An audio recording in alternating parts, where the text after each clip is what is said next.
Hello everyone, आज हम लोग डिस्कस करने जा रहे हैं क्लास 12th का topic chapter 1 accounting for partnership firms. Partnership firms ideally 8 से 10 नंबर का चैप्टर आता है और इसकी थ्योरी बहुत ज्यादा इंपॉर्टेंट है। हमें जब तक ये नहीं पता कि पार्टनरशिप क्या होता है, पार्टनरशिप फर्म्स का क्या कॉन्सेप्ट है, तब तक हम इस चैप्टर को और अच्छे से डिटेल में नहीं समझ पाएंगे। तो let's start with the definition of partnership firms. और इस वीडियो में हम लोग चैप्टर 1 पार्टनरशिप की बेसिक थ्योरी को डिस्कस करेंगे, उसका meaning, definition, objectives, partnership deed, features and the provisions for partnership deed. So let's start with the definition first. Meaning and definition of partnership. Partnership is defined as Indian partnership act according to 1932। Partnership act लिखा गया था 1932 में, which says partnership is the relationship between persons. Persons means यहां पे बात हो रही है पार्टनर्स की, दो या दो से ज्यादा लोग। दो से कम लोग को हम पार्टनरशिप नहीं बोलते हैं, इस चीज को हम फीचर्स में भी डिस्कस करेंगे।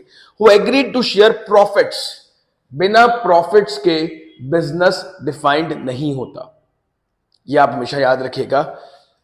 ऑफ अ बिजनेस, देखो डेफिनेशन में बिजनेस लिखा है, पर मैं हमेशा बच्चों को बोलता हूं ये बिजनेस नॉर्मल बिजनेस नहीं है, ये एक लीगल बिजनेस है।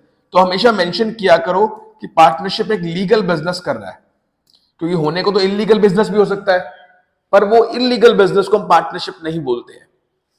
Doing a legal business carried on by all और any of them acting for all, ये हम फीचर्स में भी डिस्कस करेंगे। कैरिड ऑन बाय ऑल का मतलब है या तो वो एक एक्टिविटी बिजनेस की सारे करेंगे या एक सबके बिहाफ पे करेगा, लाइक एन एजेंट।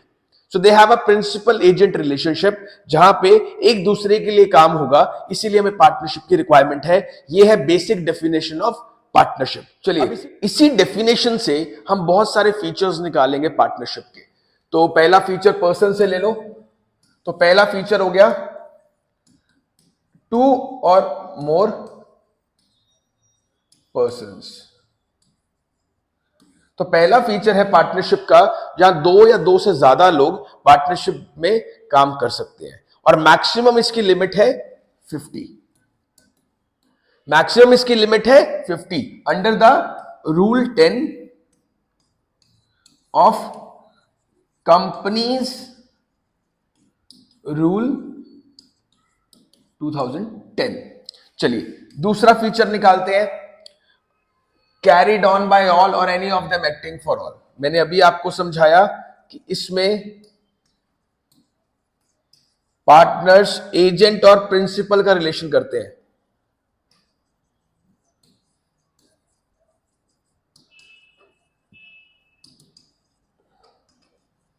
मैंने अभी आपको समझाया कि इसमें पार्टनर्स एजेंट और प्रिंसिपल का रिलेशनशिप करते हैं। What do you mean by agent? Agent होता है जो सारे पार्टनरशिप के बिहाफ पे काम करता है। तो लेट्स अज्यूम अगर मैंने काम को डिवाइड कर दिया, मार्केटिंग, सेल्स, एचआर, तो अगर एक पार्टनर एचआर देख रहा है तो सभी पार्टनर्स के बिहाफ पे देख रहा है, पूरी फर्म के बिहाफ पे देख रहा है। इनफैक्ट वो सारी फर्म को बाउंड भी करेगा अपने गलत डिसीजन से। सिमिलरली कोई सेल्स देख रहा है और उसने रॉन्ग सेल्स कर दी तो पूरी फर्म बाइंड हो जाएगी उसे गलत डिसीजन से। और हाँ, अगर उसे प्रॉफिट्स किए तो प्रॉफिट्स भी सबको मिलेंगे। तो इसलिए बोलते हैं कैरिड ऑन बाय ऑल और any of them acting for all. तीसरा इज बिजनेस। मैंने अभी बताया it is very important, it has to be a legal business.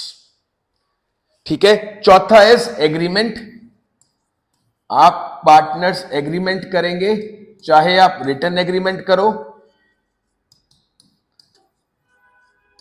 चाहे बच्चे ओरल एग्रीमेंट करो, पर मैं आपको सजेस्ट करूंगा कि अगर आप पार्टनरशिप फॉलो कर रहे हैं तो रिटन एग्रीमेंट होना चाहिए।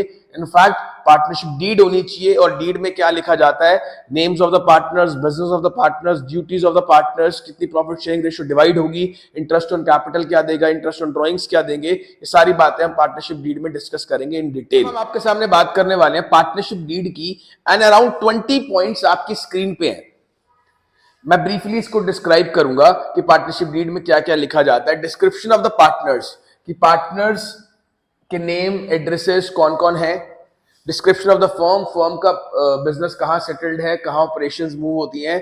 Principal place of the business, located कहां है business. Nature of business, business करता क्या है, उसका ऑब्जेक्ट क्या है। अगर किराने की दुकान है तो किराने का काम, अगर लीगल फर्म है तो लीगल फर्म, आईटी का बिजनेस है तो आईटी का फर्म। कमेंसमेंट ऑफ पार्टनरशिप कब शुरू हुई, date of the partnership started, capital contribution, किस किसने कितना पैसा लगाया, इंटरेस्ट ऑन कैपिटल अगर देना है तो कितना देंगे, कितना परसेंट ब्याज होगा, इंटरेस्ट ऑन ड्रॉइंग्स अगर लेना है इंटरेस्ट ऑन ड्रॉइंग्स तो कितना परसेंट ब्याज होगा, प्रॉफिट शेयरिंग रेशियो डिस्क्राइब्ड होगा, इंटरेस्ट ऑन लोन। अब इंटरेस्ट ऑन लोन में दो बातें आएंगी, एक पार्टनर जो फर्म को लोन देता है तो एक फर्म इंटरेस्ट पे करेगी पार्टनर को, और एक जो फर्म पार्टनर को देती है और पार्टनर से इंटरेस्ट फर्म लेगी। Remuneration to partnerships in the form of salary, commission, ये सब चीजें। वैल्यूएशन ऑफ गुडविल, कल को बिजनेस बंद करना है या रिकॉन्स्टिट्यूट करना है या कोई नया पार्टनर आएगा तो गुडविल किस तरीके से निकाली जाएगी उसका मेथड भी लिखा जाएगा। Valuation of assets, again reconstitution के टाइम पे एसेट्स को किस वे से वैल्यू करना है वो एक प्रोसेस फॉलोड होगा, आपको सिर्फ थ्योरी बेसिस पे इसको समझना है, that's it. Settlement of accounts, generally accounts कैसे सेटल्ड होंगे हमारे, कोई भी डिस्प्यूट आता है या कोई प्रॉब्लम आती है, how to be settled down, या कोई पार्टनर डेथ हो जाती है किसी, या कोई रिटायर्ड हो जाता है तो कैसे सेटल्ड करेंगे accounts. Accounting period, generally accounting period financial year लिया जाता है एंड क्लोजिंग 31 मार्च को की जाती है। Rights and duties of partners, कौन कौन सा पार्टनर क्या करेगा और उनके क्या क्या राइट्स हैं। ड्यूरेशन ऑफ पार्टनरशिप, अगेन दो चीजें होती हैं ज्यादातर इसमें, या तो पार्टनरशिप एट विल होगी कि अपनी मर्जी से जब हम चाहें तब बंद कर दें, या एक पीरियड कॉन्ट्रैक्टेड होगा कि अगर लेट्स अज्यूम गवर्नमेंट ने कोई प्रोजेक्ट दिया आपको एक पुल बनाने का, तो अंडरस्टूड सी बात है जिस दिन वो पुल बन गया उस दिन वो पार्टनरशिप खत्म। बैंक अकाउंट ऑपरेशंस, आपका किस बैंक में अकाउंट होगा और क्या क्या आपकी ऑपरेशंस होंगी ये सब कंसीडर किया जाएगा। डेथ ऑफ पार्टनर्स, जब एक पार्टनर की डेथ हो जाएगी तो उस बिजनेस को कंटिन्यू करना है नहीं करना है और डेथ वाले पार्टनर को कैसे पैसा देना है ये लिखा जाएगा। सेटलमेंट ऑफ डिस्प्यूट्स, कोई लड़ाई हो जाए कोई डिस्प्यूट आ जाए तो who is going to arbitrate that, who is going to meditate that, ठीक है, ये सब बातें उसके अंदर हमें सॉर्ट करनी पड़ेंगी, ठीक है। तो ये हो गई हमारी पार्टनरशिप डीड। ओके, सबसे इंपॉर्टेंट टॉपिक जो प्रैक्टिकल्स में बहुत ज्यादा काम आता है, अगर पार्टनरशिप डीड साइलेंट है, नो पार्टनरशिप डीड और पार्टनरशिप डीड एब्सेंस है, तो उसमें क्या होगा। सबसे पहले हम बात करेंगे इंटरेस्ट ऑन लोन और लोन बाय पार्टनर। देखो दो तरह के लोन होते हैं, एक लोन पार्टनर ने दिया है और एक लोन पार्टनर को मिला है।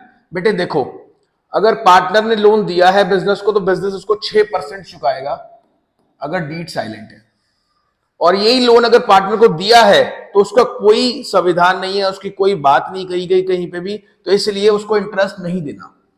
अब आप कहोगे सर ये क्यों है, तो इसका ये रूल हमारे पास है और इस रूल को हमने फॉलो करना है। सिर्फ पार्टनर जो इंटरेस्ट लोन देगा फर्म को उसका 6% ब्याज फर्म पार्टनर को देगी, अदरवाइज अगर पार्टनर को फर्म ने लोन दिया है तो उसका इंटरेस्ट लेने का कोई हक नहीं है according to no partnership deed या partnership deed is silent. Sharing of profits and losses is equal, चाहे जो मर्जी शेयरिंग रेशियो मेंशन्ड हो, अगर लिखा है कि पार्टनरशिप डीड साइलेंस है, एब्सेंस है, नो पार्टनरशिप डीड है तो हम इक्वल देंगे। इंटरेस्ट ऑन कैपिटल नहीं देंगे, इंटरेस्ट ऑन ड्रॉइंग नहीं लेंगे, रेम्यूनरेशन, सैलरी, कमीशन, बोनस कुछ नहीं होगा। एडमिशन ऑफ पार्टनरशिप भी अच्छा सा पॉइंट है, थ्योरेटिकल में काम आता है। एक पार्टनर तभी बिजनेस में आएगा जब सब उसके लिए रजामंदी देंगे, बहुमत काम नहीं आएगी अगर पार्टनरशिप डीड साइलेंस है तो। Everyone should agree for the admission of a new partner। ये प्रैक्टिकल में नहीं, थ्योरी में बता दिया मैंने आपको। थ्योरी में प्रैक्टिकल में क्या काम आएगा, 6% loan to partner, loan by partner, loan to partner में no interest, sharing of profits losses equal, interest on capital नहीं चार्ज होगा, इंटरेस्ट ऑन ड्रॉइंग्स नहीं चार्ज होगा, रेम्यूनरेशन टू पार्टनर्स नहीं दिया जाएगा, ठीक है। याद रखिएगा ये बहुत ज्यादा इंपॉर्टेंट है, ऐसा एक आध क्वेश्चन एमसीक्यू में आ जाता है। चलिए, हमने आज बहुत सारे टॉपिक्स आपके साथ डिस्कस किए which is been seen on your screen right now. हमने डिस्कस किया definitions, features, partnership deed, provisions when partnership deed is silent, ठीक है। तो ये बेसिक थ्योरी को रिवाइज कर लो, बार बार मौका नहीं मिलता है, स्टार्टिंग के दिन है तो अच्छे से रिवाइज कर लो, इसी में पूरा चैप्टर बेस्ड है। Thank you everyone, take care.